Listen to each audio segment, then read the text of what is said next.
cómo Dios llegó desde la eternidad a su corazón.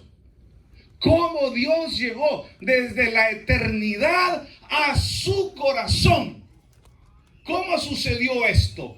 ¿Cómo comenzó esto? Bueno, sabemos que en la eternidad hubo una primera rebelión.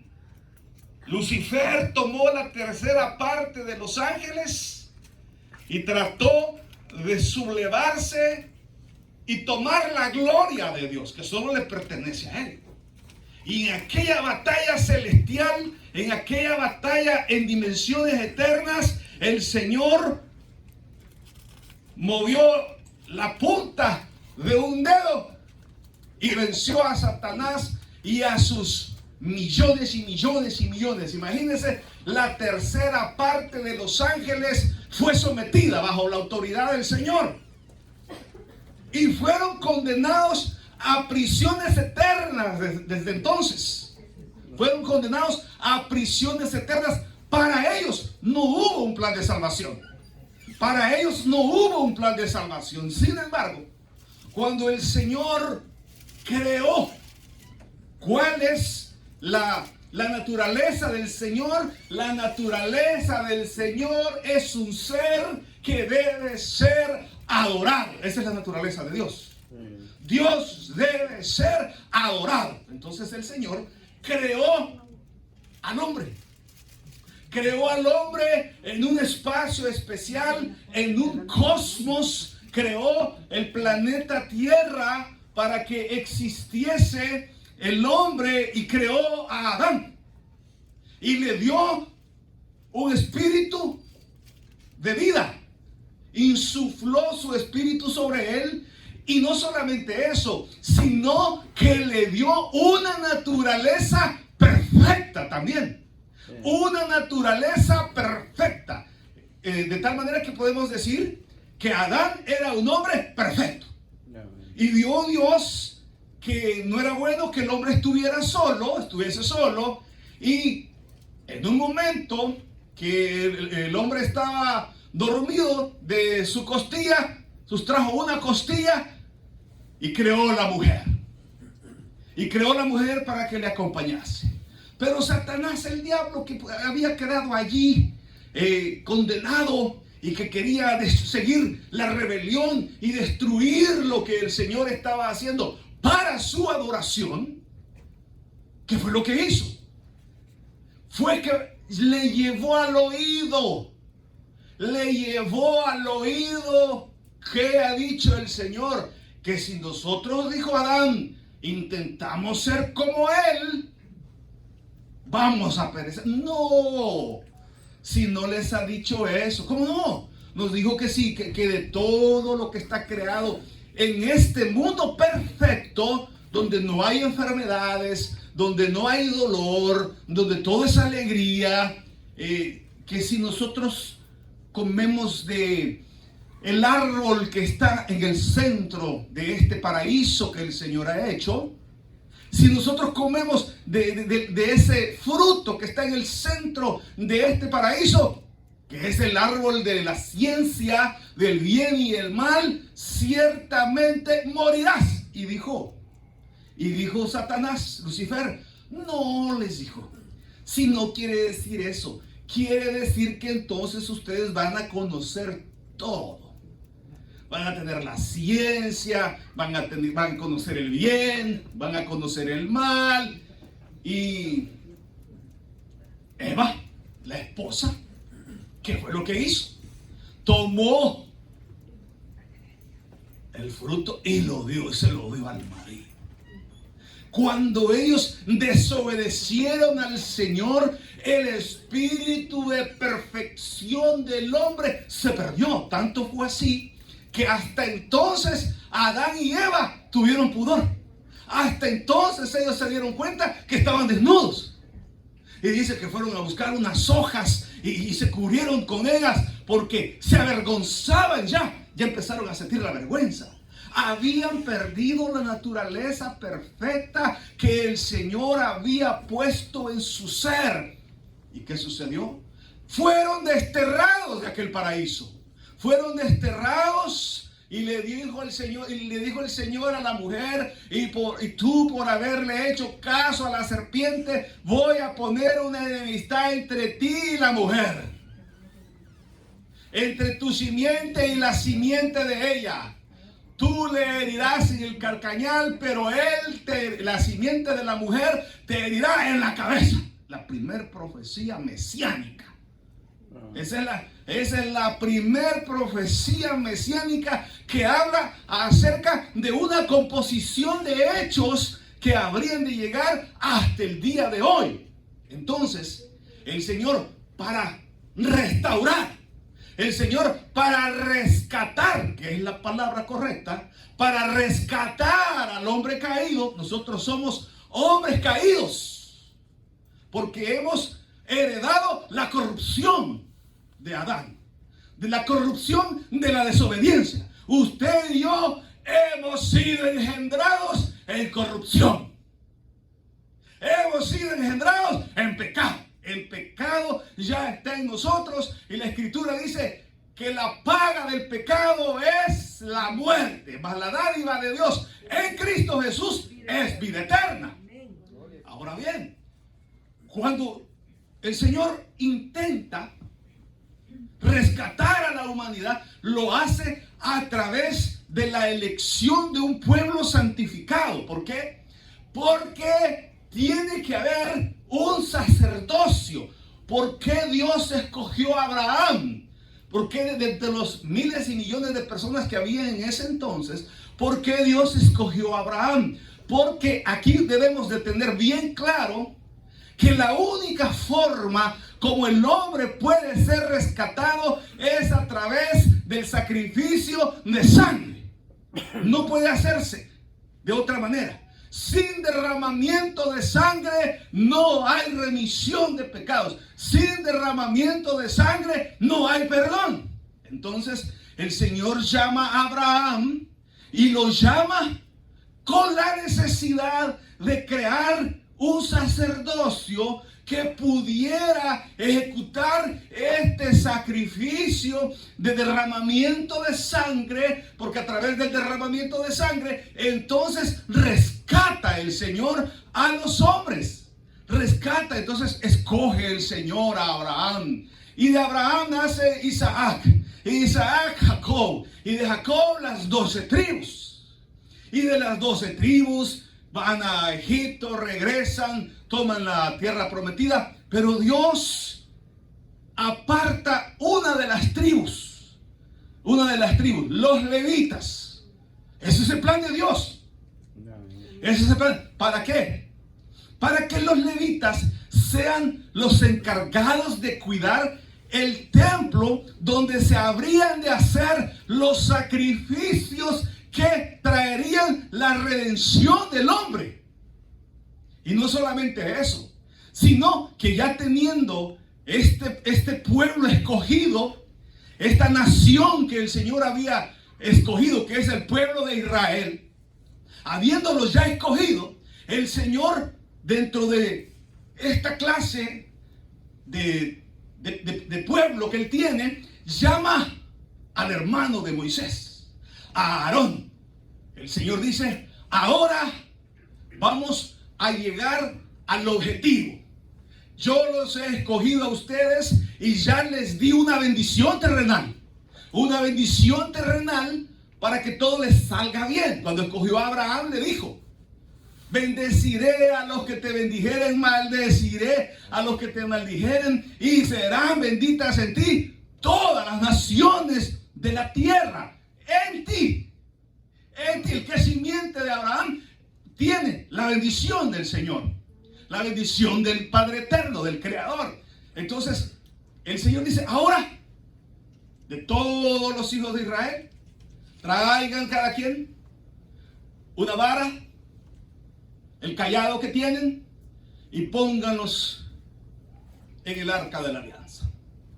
Y van ellos, y al siguiente día, cuando los sacan y les pusieron el nombre ahí de todos, la vara de Aarón, que ya estaba seca, cuando la sacaron, había reverdecido con hojas y con almendras.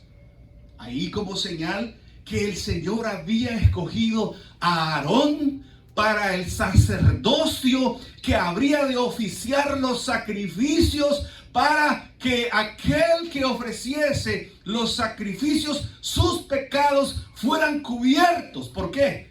Porque la promesa de Dios estaba en la simiente de que habría de venir un sacerdote que no tendría, dice la Escritura, que no tendría origen, que no tendría padre ni madre, que no tendría principio de días, que no tendría ninguna conexión con el pecado.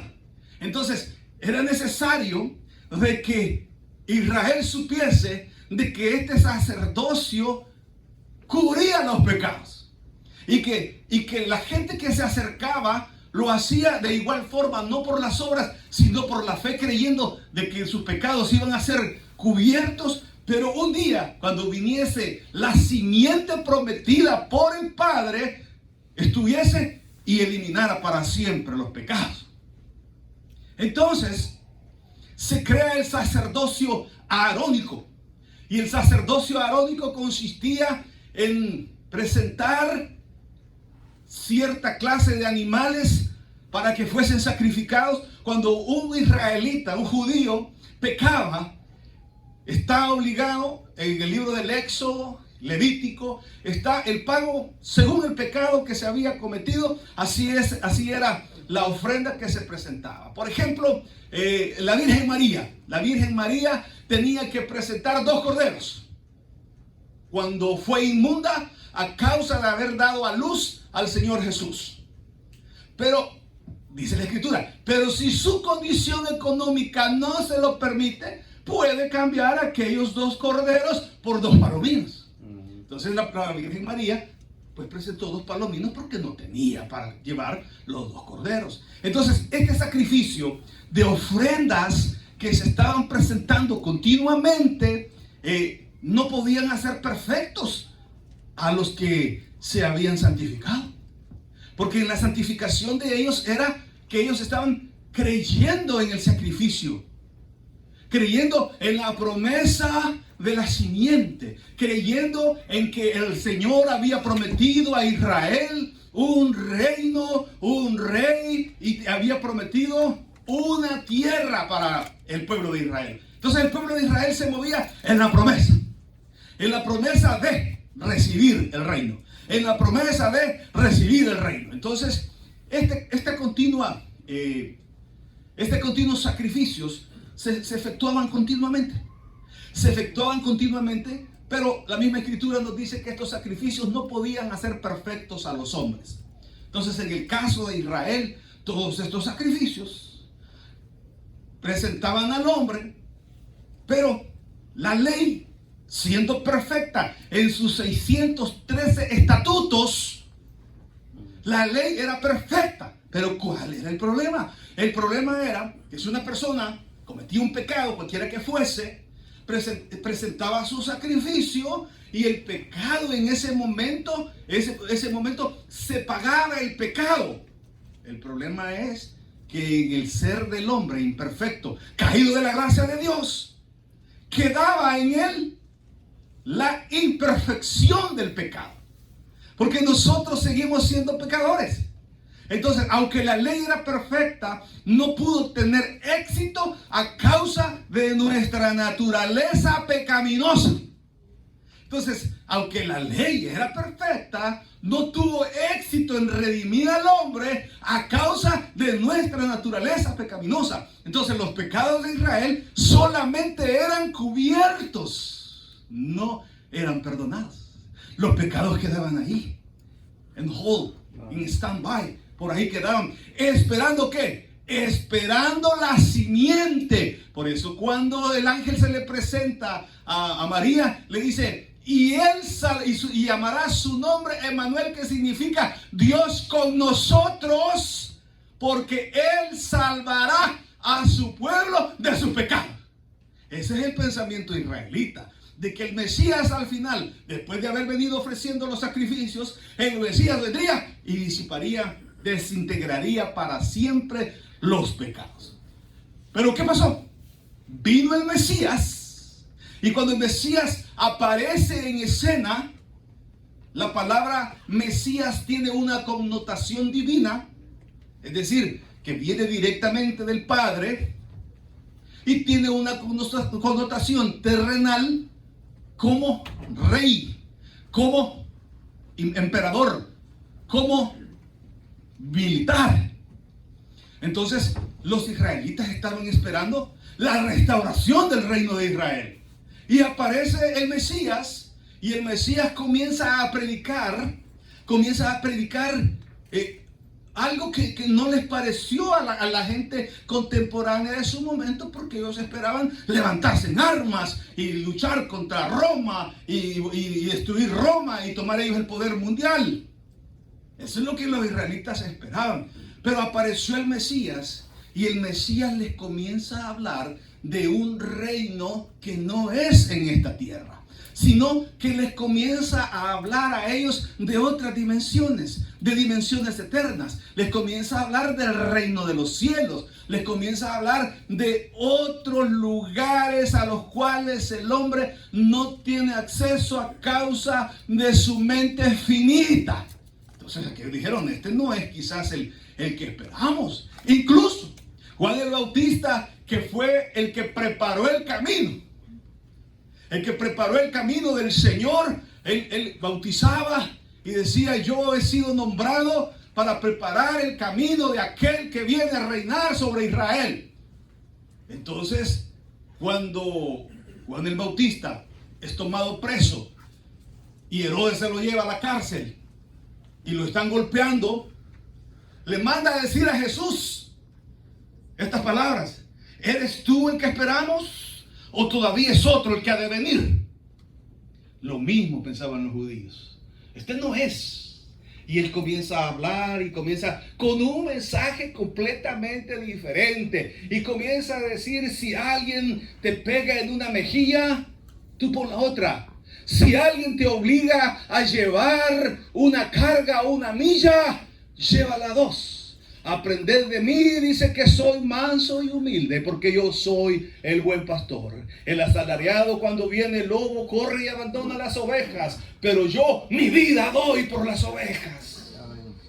Entonces el mensaje era diferente con respecto a lo que el pueblo de Israel estaba esperando. Y no solamente eso, sino que el Señor hace la presentación delante de los sacerdotes de la descendencia de Aarón. Hace la presentación en el templo cuando cumple justo los 30 años. Abre los rollos de Isaías y dice: yo he venido a proclamar el año bueno. Yo he venido a libertar a los cautivos y a los pobres, a enseñarles el reino de Dios. A los pobres a anunciarles el reino de Dios. Y le dice a todos los sacerdotes fariseos que estaban ahí, 70 en total, les dice: señores, esta escritura se ha cumplido hoy delante de vosotros. Yo soy el Mesías. Entonces, cuando el Señor hace tremendo anuncio, todos los fariseos, sacerdotes de Israel, tenían ellos una institución que se llamaba el Sanedrín, que había sido creada para manejar tanto los asuntos religiosos como los asuntos legales, como decir, la iglesia y la asamblea legislativa juntos. Ellos hacían su juicio sobre las dos cosas. Tanto es así que cuando el Señor es llevado ante Poncio Pilatos, dice: ¿y qué es esto que tienen? No, que los judíos tienen un problema de un tal Jesús que quieren, que dicen que solo dijo pero no ha hecho, que va a destruir el templo pero no lo ha destruido. Esos judíos, dijo, aquí no los quiero. Que vean ellos cómo solucionan sus problemas religiosos. Nosotros no nos metemos en los asuntos religiosos de ellos. Y eso hacían los romanos, no se metían en los asuntos religiosos de los pueblos a los cuales conquistaban. Entonces, ante esta afirmación de Jesús, los poderosos sacerdotes, ninguno aceptó, para no perder el poder que estaban ostentando. el poder de las riquezas que tenían, el poder supremo que ellos tenían. Tanto es así que el Señor les dedica un mensaje completo a ellos. Ay de vosotros, escribas y fariseos hipócritas, que diezmáis la menta y el comino, pero dejáis las obras de misericordia. Ay de vosotros, escribas y fariseos, sepulcros blanqueados, que a la verdad por fuera parecen bellos, pero por dentro están llenos de podredumbre. Y estos dijeron, tenemos que deshacernos de este tipo. Tenemos que deshacernos de este tipo. Pero Dios en su eternidad, en sus planes maravillosos, el Señor, en su conocimiento anticipado de las cosas, Él sabía que los israelitas, que la clase sacerdotal iba a rechazar al Mesías. Entonces el Señor, el plan original era que el Señor viniese y fuese recibido como el Mesías y se entronase en Jerusalén, y desde allí Israel se convertiría en la nación. Ya no solamente serían Aarón y los sacerdotes y la tribu levítica, que era la que se encargaba del cuidado del templo, sino que todo Israel iba a ser la nación sacerdotal para todo el mundo. Ese era el plan original del Señor. Ese hubiese sido el plan original. Pero el Señor, sabiendo de que no iba a ser aceptado el Señor, Él toma en su plan de salvación, Él dice, voy a crear, ya que el pueblo de Israel no ha funcionado en la labor. ¿Cuál era el objetivo principal del Señor? No olvide que el objetivo principal del Señor era rescatar al hombre. Rescatar al hombre. Y al fallar por medio de la avaricia, al fallar por medio del egoísmo, al fallar por el orgullo del hombre, entonces el Señor, que ya lo sabía, el Señor, a través de este hecho, decide enviar su bondad a toda la humanidad a través del Mesías. ¿Y cómo lo hace? Bueno, como sin perder la ley. Cuando a Jesús le preguntaron, ¿y tú has venido a abrogar la ley? Le dijeron, ¿viniste a destruir la ley? No, dijo él, yo no he venido a abrogar la ley, yo he venido a cumplirla. Entonces, como el Señor se mantuvo fiel a los 613 estatutos, no pecó. Fue tentado, pero sin pecar. Oiga, fue tentado, pero sin pecar. Él se presentó a la muerte, se presentó santo y puro, con el derecho que el Señor mismo, porque no solamente fue el propósito de Dios, sino que el Señor le da la oportunidad a la humanidad a través de Cristo, que en la obediencia de Cristo nosotros podamos obtener el rescate que Dios está buscando en nosotros. Dios está buscando rescatarnos para la vida eterna, rescatarnos para llevarnos a su reino, que nuestra vida no termine en el ataúd que están bajando 6 pies bajo tierra, que no termine ahí nuestra existencia, sino que de ahí seamos levantados a la gloria celestial. Eso es lo que el Señor está buscando, rescatar, porque el Señor amó su creación. Por eso Juan, en las epístolas generales, él entiende esto y dice, mirad cuál amor nos ha dado el Padre, en que seamos llamados hijos de Dios. Él sí lo conoce, él sí lo sabe, gloria a Dios, déselo al Señor. Mirad cuál amor nos ha dado el Padre, para que seamos llamados hijos de Dios. Juan sí lo sabía, sí entiende la potencia, el alcance de lo que Dios está tratando de hacer, rescatar a toda la humanidad. Entonces lo hace a través del Mesías. Y el Mesías se presenta y dice en Juan 16, en Mateo 16, 18, le dice a Pedro, Pedro, tú eres una piedra. Tú eres una piedra angular. Tú vas a ser pieza fundamental de esto que voy a construir. porque yo que soy la roca, sobre esta roca edificaré mi iglesia y las puertas del Hades no prevalecerán contra ella. Y las tinieblas y el gobierno de las tinieblas y todos sus demonios y todos sus principados y todos los gobernadores de la oscuridad no podrán contra esta iglesia, porque esta iglesia va a nacer de mi seno, va a nacer de mi ser y va a ser la misma divinidad con todo el poder y la potencia que yo tengo de ser divino. También la iglesia que yo estoy creando va a tener el mismo poder que yo le voy a dar. Y por eso el Señor dice, voy a crear una institución. Y es la primera vez en la Escritura que se menciona la palabra eclesía. Cuando el Señor dice, y sobre esta eclesía edificaré mi iglesia, se está refiriendo a que la palabra eclesía se utilizaba para la reunión en un anuncio. Recuerden que antiguamente las ciudades estaban amuralladas para que no vinieran otros pueblos y las saquearan. Y había gente que estaba guardando, habían vigías, habían atalayas. Los atalayas son los que estaban allá. Viene un caballo con un jinete, o vienen 3 caballos. Ya se armaban todos para ver. Y desde lejos, algunos tenían hasta trampas y alrededor le ponían agua para que no, y había una puerta que caía para que pudieran entrar. ¿Y ustedes quiénes son? ¿De dónde vienen? Y ahí los interrogaban. Ahí los interrogaban y ya los dejaban pasar, ya bajaban la puerta y entraban. Entonces, cuando venía un mandato del rey, un decreto del rey, un anuncio del rey, se sonaba el cuerno. Y a toda la gente oía el cuerno. Y salían a ver qué era lo que ya dejaban. Le bajaban el fuego a los frijoles en la cocina eléctrica. Y iban a ver qué era lo que estaba pasando, cuál era el anuncio, porque ya venía el mensajero, venía a dejar el decreto del rey. Es decir, el rey anuncia. Entonces la gente se reunía en la plaza principal de la ciudad amurallada.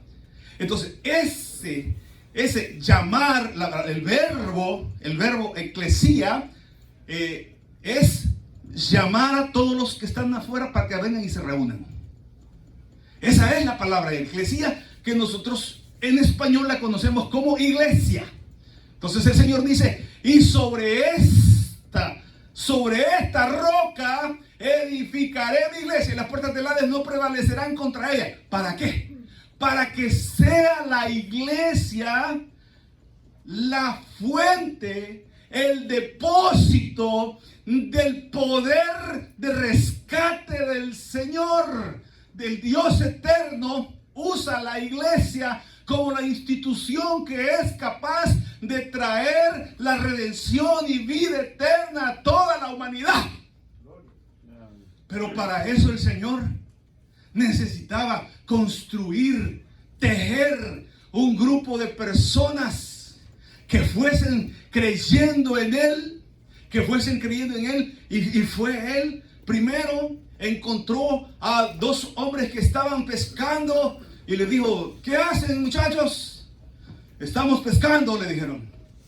Dejen las redes. A partir de hoy serán pescadores de hombres. Y llamó a Simón y a su hermano. Los llamó. Y dice la Escritura que era tanto el encanto del Señor, su personalidad cautivaba, que ellos no vacilaron en seguirlo. Andrés y Pedro no vacilaron en seguirlo, se levantaron y dejando las redes, aleluya, le siguieron. Y no lo conocían,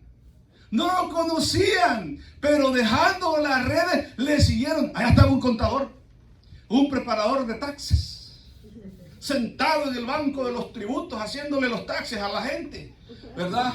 Ahí estaba, y se le acercó. ¿Quién era? ¿Quién me dijo, hermano? Mateo. El preparador de taxes le dijo, sígueme. Y no le dijo, ¿y a qué no sé? No, era tan cautivante su personalidad. Dice la Escritura que él era el deseado de las naciones.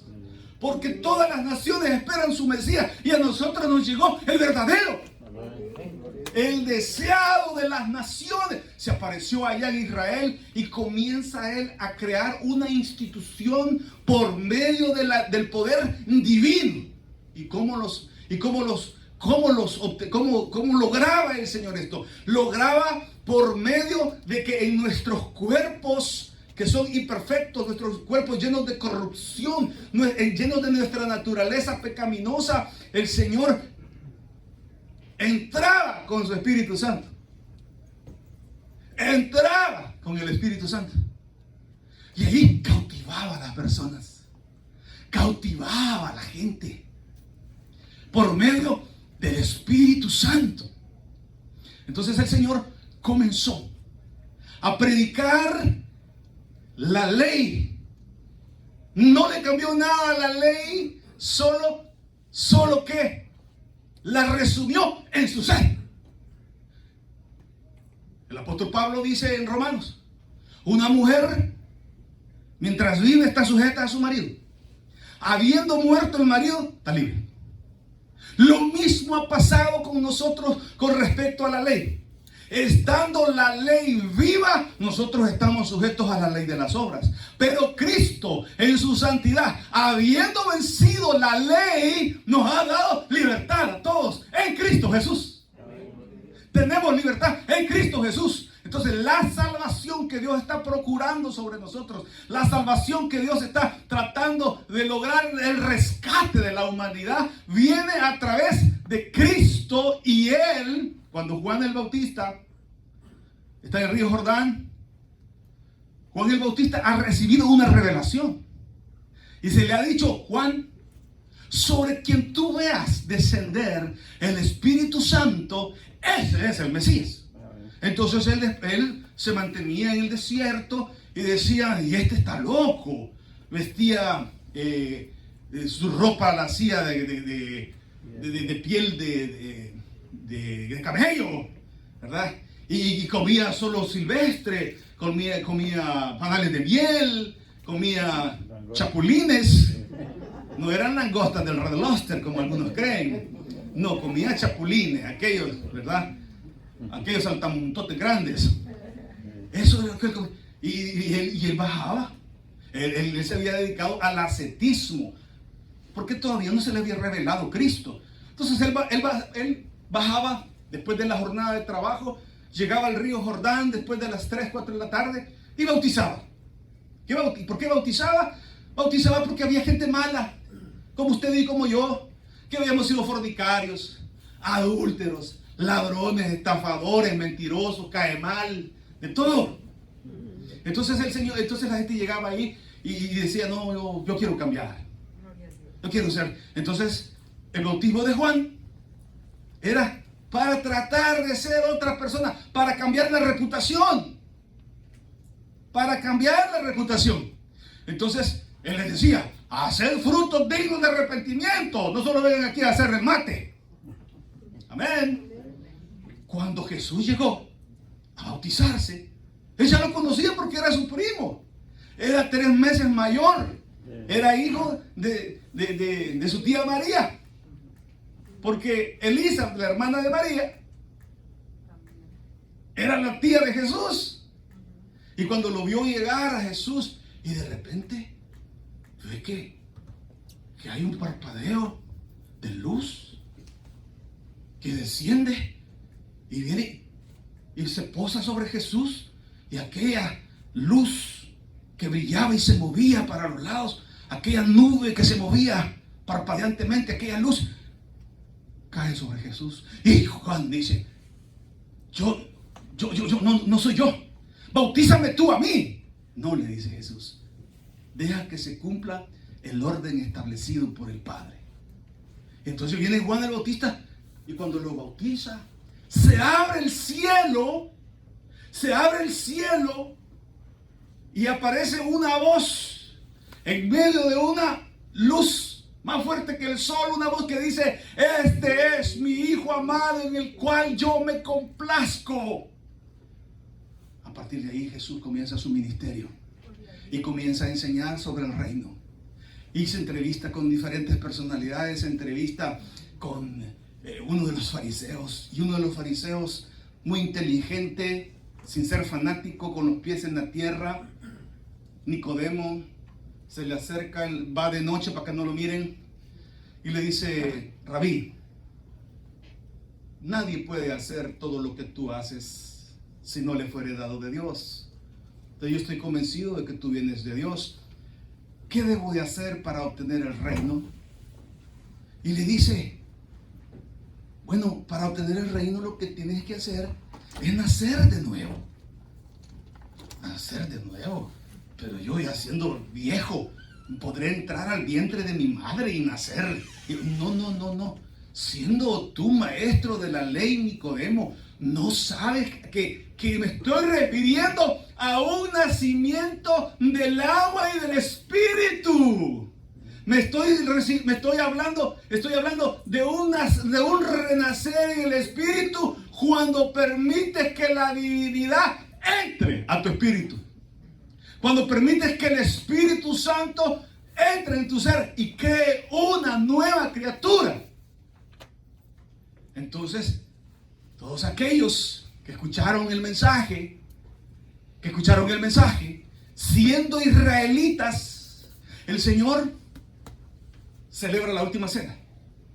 Cuando ya iba a ser entregado, el Señor el jueves en la noche se reúne con los discípulos y le dice: señores, allá en Jeremías 29, 30, 31, se ha profetizado un nuevo pacto, donde ya no tendrán estas leyes en tablas de piedra, sino que ahora ustedes las tendrán en su corazón, por medio de que el Espíritu Santo habitará en ustedes. Ustedes lo han tenido y lo tendrán. Hablando de que se iba y se venía el Espíritu Santo en ellos, y se quedará en ustedes permanentemente. Y ahora ustedes, la ley ya no está en tablas de piedra, sino que como yo, a través de mi obediencia al Padre y a través de haber vencido la ley, tengo el poder de transmitirles a ustedes mi perfección por medio del Espíritu Santo. Mi perfección por medio del Espíritu Santo. Y cuando ustedes tengan el Espíritu Santo, ustedes están adoptando. El espíritu de adopción, Abba Padre, se refiere al espíritu de perfección de la divinidad que viene a nuestro espíritu. Que viene a nuestro espíritu. Entonces el Señor deja establecido.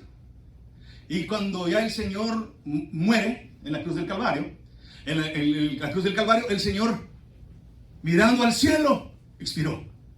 Y en ese mismo momento, el velo del templo que recibía el cordero, que era el principal sacrificio que se hacía una vez al año para purificar todos los pecados de Israel, aquellos pecados no confesados, para que todo Israel estuviera cubierto con la sangre del cordero, se presentaba el cordero una vez al año, oficiada por quien fuese en ese momento el sumo sacerdote.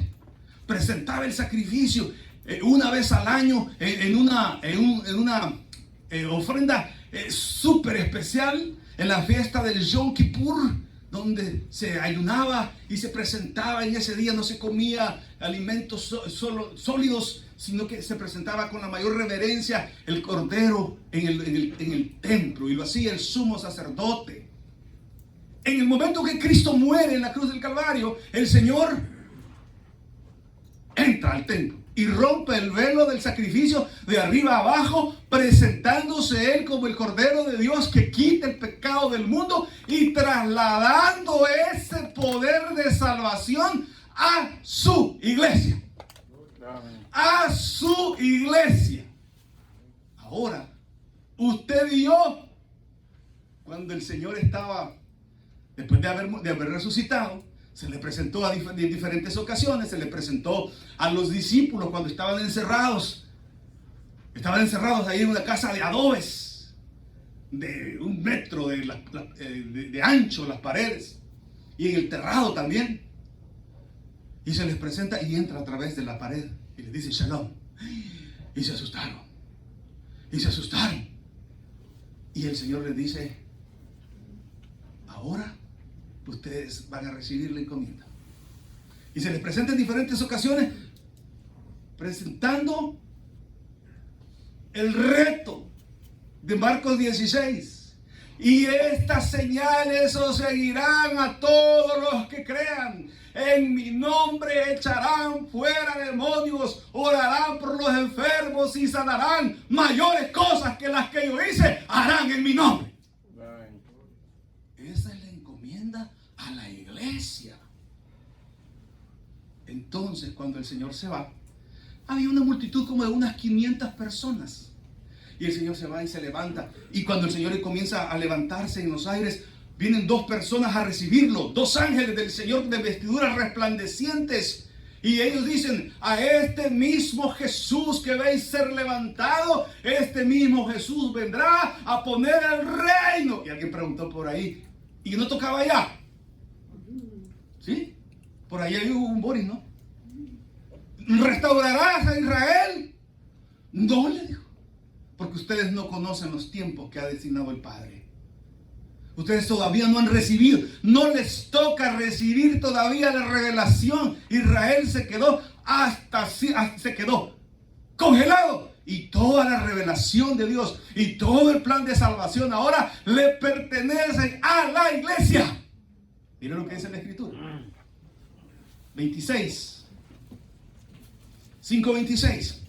Para santificarla, habiéndola purificado, dice: maridos, amad a vuestras mujeres, así como Cristo amó a la iglesia y se entregó a sí mismo por ella, para santificarla, habiéndola purificado en el lavamiento del agua, del nuevo nacimiento y la palabra, a fin de presentársela a sí mismo una iglesia gloriosa, que no tuviese mancha ni arruga ni cosa semejante, sino que fuese santa y sin mancha. Amén. Ay, hermano, yo voy al culto, fíjese, pero pues sí, con un pie adentro y con un pie afuera, hermano.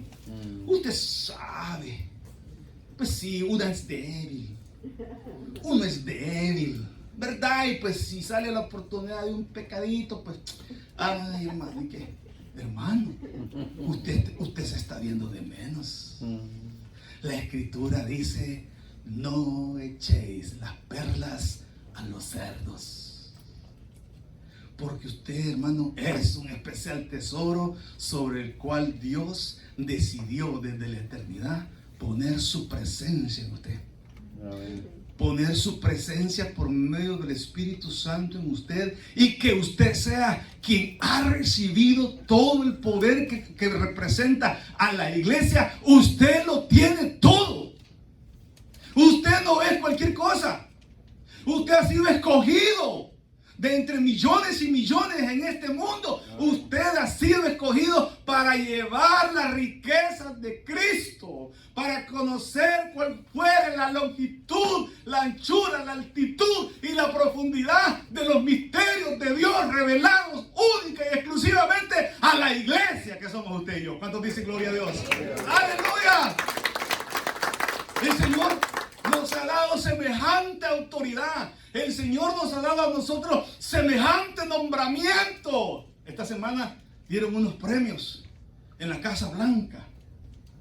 El mayor reconocimiento que puede recibir un civil acá en los Estados Unidos, ¿verdad?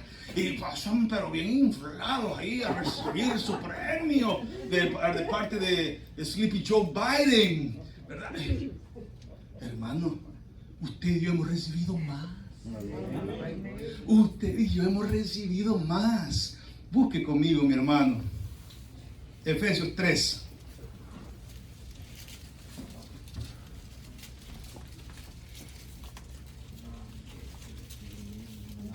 ¿Lo tiene? Miren lo que dice. Vamos a leerlo para tener contexto. Por esta causa yo, Pablo, prisionero de Cristo Jesús por vosotros los gentiles, si es que habéis oído de la administración de la gracia de Dios que me fue dada. Si es que habéis oído, ahí viene. Si usted sabe de qué estamos hablando, de que este plan se gestó en la eternidad para que hoy venga a vivir en su espíritu, en su naturaleza pecaminosa. La naturaleza pecaminosa debe de ir muriendo cada día, porque Cristo está presente, porque la divinidad está presente en usted. Si es que habéis oído de la administración de la gracia de Dios que me fue dada para con vosotros, que por revelación me fue declarado el misterio, como antes lo he escrito brevemente, leyendo lo cual podéis entender cuál sea mi conocimiento en el misterio de Cristo. Misterio que en otras generaciones no se dio a conocer a los hijos de los hombres, como ahora es revelado a sus santos apóstoles y profetas por el Espíritu, que los gentiles son coherederos y miembros del mismo cuerpo y copartícipes de la promesa en Cristo Jesús, por medio del Evangelio, del cual yo fui hecho ministro por el don de la gracia de Dios que me ha sido dada según la operación de su poder. Aleluya. Sigamos leyendo. A mí, Pablo, que fue escogido el apóstol para llevar esta enseñanza, judío, pero también romano. Entonces Dios escogió un híbrido para traer. ¿Cuál es nuestro apóstol? Pablo. Porque él fue capaz de conocer todo lo que sabía Israel y trasladarlo por medio de la nueva institución que se llama la iglesia, trasladarlo a nosotros que éramos gentiles. A mí, que soy menos que el más pequeño de todos los santos, me fue dada esta gracia de anunciar entre los gentiles el evangelio de las inescrutables riquezas de Cristo y de aclarar a todos cuál sea la dispensación del misterio escondido desde los siglos en Dios, que creó todas las cosas, lo que estamos hablando. El plan gestado en la eternidad para rescatar a la iglesia, para rescatarlo a usted y a mí, que no termine nuestra vida allí cuando suelten el ataúd, que no termine su vida cuando se esté quemando su cuerpo en el crematorio. No, sino que el Señor nos ha amado de tal manera que Él quiere rescatarnos para vida eterna. Amén. Él quiere rescatarnos para vida eterna y Él mismo creó este plan de salvación, y como no había otro, Él mismo se presentó y lo hizo perfecto. Para que la multiforme sabiduría, vamos a leer, y declarar a todos cuál sea la dispensación del misterio escondido desde los siglos en Dios, desde la eternidad. Amén. Cuando no había comenzado el tiempo, a eso se refiere, si usted se ubica. Desde los siglos en Dios, que creó todas las cosas, para que la multiforme sabiduría de Dios sea ahora. Oye, hermanos, si usted no se identifica con esto, usted ya no tiene remedio, usted. Para que versículo 10, para que la multiforme sabiduría de Dios sea ahora dada a conocer por medio de la iglesia a los principados y potestades en los lugares celestiales. Hermano, nosotros tenemos más conocimiento de los misterios eternos de Dios que los mismos ángeles, que las mismas potestades, que los mismos principados. Dios nos dio a nosotros, la iglesia, el poder de conocer todos sus misterios. ¿Cuántos dicen gloria a Dios, hermanos? Aleluya, démosle un fuerte aplauso al Señor, mis hermanos. Él nos ha dado ese poder para que la multiforme sabiduría de Dios sea ahora dada a conocer por medio de la iglesia a los principados y potestades en los lugares celestiales, conforme el propósito eterno que hizo en Cristo Jesús nuestro Señor, en quien tenemos seguridad y acceso con confianza por medio de la fe en Él. ¿Cuántos han creído en Jesucristo, mis hermanos? Todos tenemos acceso a los misterios eternos del Señor. Por lo cual pido que no desmayéis a causa de mi sufrimiento por vosotros, los cuales son vuestra gloria. Mis hermanos, Dios ha alumbrado los ojos de nuestro entendimiento para que nosotros conozcamos el poder que ha sido derramada sobre la iglesia.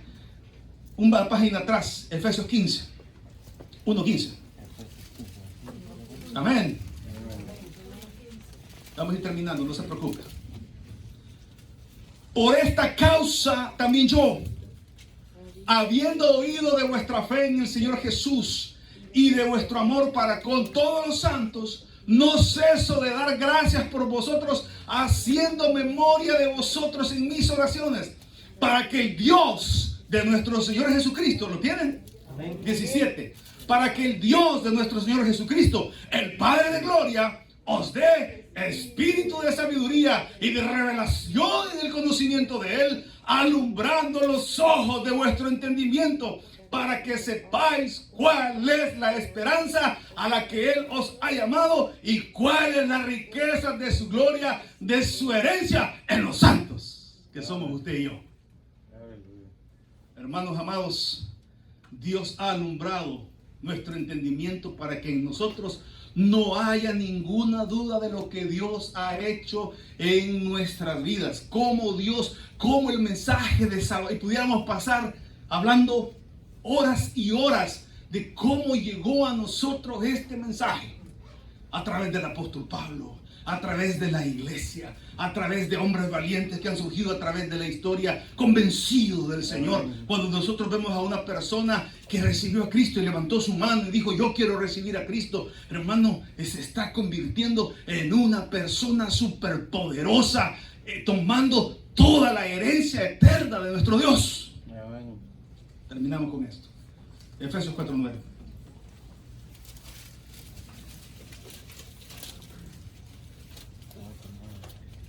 Amén. 4:9. Y eso de que subió, ¿qué es? Sino que también había descendido primero a las partes más bajas de la tierra. El que descendió, Cristo, es el mismo que también subió por encima de todos los cielos para llenarlo todo, triunfantemente. Y él mismo constituyó a unos apóstoles, a otros profetas, a otros evangelistas, a otros pastores y maestros, a fin de perfeccionar a los santos para la obra del ministerio, para la edificación del cuerpo de Cristo, hasta que todos lleguemos a la unidad de la fe y del conocimiento del Hijo de Dios, a un varón perfecto, a la medida de la estatura de la plenitud de Cristo, para que ya no seamos, hoy no voy a ir al culto porque como que va a llover. No.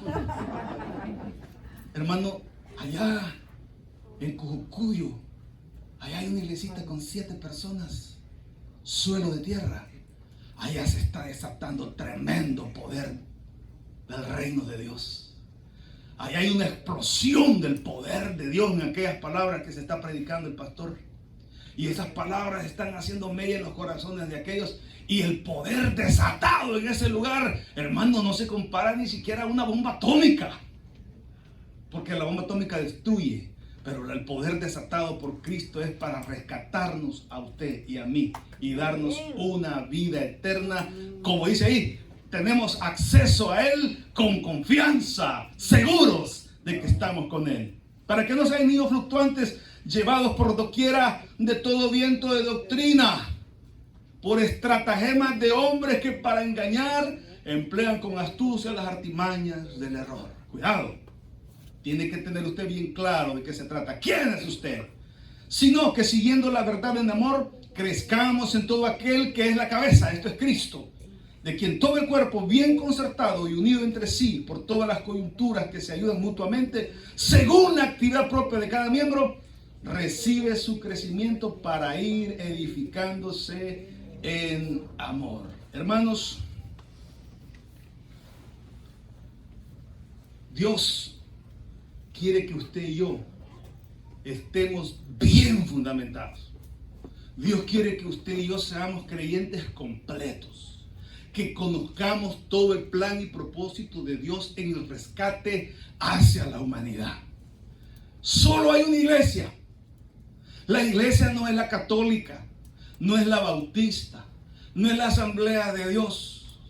No, la iglesia no tiene denominación. La iglesia es todo aquel que se ha arrepentido y ha conocido a Cristo como Señor y Salvador de su alma. tuvo un encuentro personal con el Señor y le dijo: Señor, perdóname, te he ofendido con mis pecados, me arrepiento, sálvame, permite, entrego mi vida a ti, entra a mi ser, dame salvación. A raíz de ese momento, dice la Escritura, que entonces, dice Colosenses 1:12, recibimos el bautismo de la fe. Y el bautismo de la fe es el poder y potencia del Espíritu Santo descendiendo a nuestro espíritu para generar en nosotros una nueva criatura. Por eso dice la Escritura: y de modo que si alguno está en Cristo, nueva criatura es. Las cosas viejas pasaron, y aquí todas son hechas nuevas. Terminamos.